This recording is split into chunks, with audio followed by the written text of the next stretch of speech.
Hello friends, welcome to Magathi Home. Channel subscribe பண்ணாதவங்க subscribe பண்ணுங்க. என்னோட future videos miss பண்ணாம நீங்க பார்க்கணும்னா பக்கத்துல இருக்க bell icon-ஐ press பண்ணுங்க. Hi, நான் சௌமியா. கிச்சனை எப்படி சுத்தமா வச்சிருக்கிறது யூஸ்ஃபுல்லான ஒரு 6 டிப்ஸ் நான் இன்னைக்கு உங்க கூட நான் ஷேர் பண்ண போறேன். வாங்க வீடியோக்குள்ள போகலாம். கிச்சன்ல எண்ணெய் கேன் வச்சிருப்போம். இந்த எண்ணெய் கேன் வந்து யூஸ் பண்ண இந்த பாட்டிலோட மேலலாம் இது மாதிரி எண்ணெய் பிசுறு வந்து ஒட்டிட்டு இருக்கும் பிசுன்னு.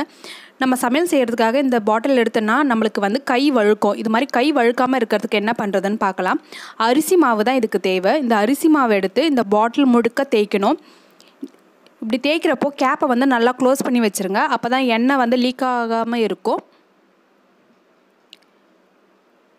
இந்த மெத்தட் வந்து கண்ணாடி பாட்டிலுக்கும் யூஸ் பண்ணலாம், ஸ்டீல் பாட்டிலுக்கும் யூஸ் பண்ணலாம், பிளாஸ்டிக் பாட்டிலுக்கும் யூஸ் பண்ணலாம். இது ஃபுல்லாக இது மாதிரி தேய்ச்ச பிறகு ஒரு சுத்தமான துணியை வச்சு இந்த அரிசி மாவு மொத்தத்தையும் தொடச்சி எடுக்கணும்.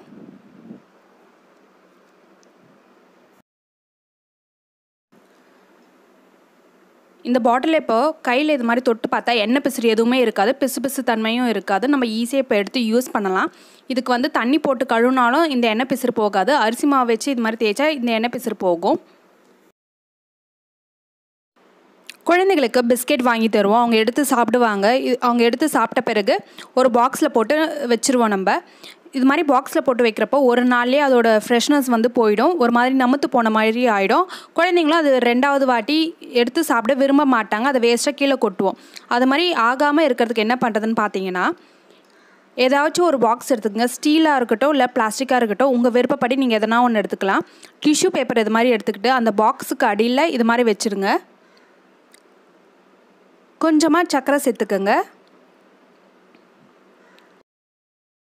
பிஸ்கெட்ஸ்லாம் இப்போ இந்த பாக்ஸுக்குள்ளே இது மாதிரி அடிக்கிட்டு மூடிட்டு அதோடய ஃப்ரெஷ்னஸ் வந்து அப்படியே இருக்கும். ஈரத்தன்மை ஏதாச்சும் இருந்தாலும் இல்லை காற்று உள்ளே போகினாலும் அந்த டிஷ்யூ பேப்பர் உள்வாங்கிக்கும். பிஸ்கெட்டோட ஃப்ரெஷ்னஸ் அப்படியே இருக்கும்.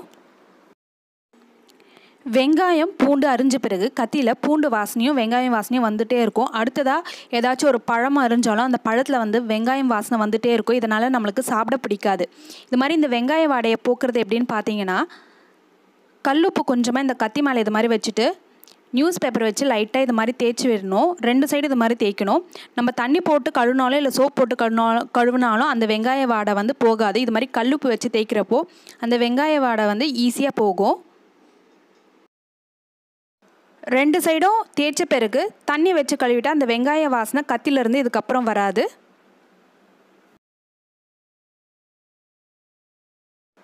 வீட்டுக்கு வெளியே மேட் போடுவோம். அந்த மேட்டில் எல்லோரும் மிதிச்சு மண் வந்து நிறைய சேர்ந்துருக்கும். நம்ம அந்த மேட்டை தட்டிட்டு பெருக்குனா அந்த மண் வந்து அங்கங்கே இருக்கும். நம்மளுக்கு பெருக்கவும் ரொம்ப கஷ்டமாக இருக்கும். அது மாதிரி இல்லாமல் இருக்கிறதுக்கு என்ன பண்ணுறது பார்த்தீங்கன்னா, இது மாதிரி ஒரு நியூஸ் பேப்பர் வந்து எடுத்துக்கோங்க. நியூஸ் பேப்பரை மேட்டுக்கு அடியில் வச்சுட்டு இது மாதிரி வச்சுட்டோன்னா அந்த மண்ணெல்லாம் இப்போ நியூஸ் பேப்பருக்கு அடியில் போய்டும். நம்மளுக்கு சுத்தம் பண்ணுறதும் ஈஸியாக இருக்கும். வீடும் சுத்தமாக இருக்கும். சக்கரை வைக்கிற டப்பாவில் எறும்பு தொல்லைகள் அதிகமாக இருக்கும். நம்ம எந்த இடத்துல வச்சாலும் எறும்பு அதில் வந்துட்டே இருக்கும். அந்த எறும்பெல்லாம் வராமல் இருக்கிறதுக்கு என்ன பண்ணுறதுன்னு பார்த்தீங்கன்னா, இது மாதிரி நல்லா வாசனையாக இருக்க 2 ஏலக்காவை இந்த சக்கரை டப்பாக்குள்ளே போட்டுட்டு மூடிட்டா எறும்பு இதுக்குள்ளே வரவே வராது.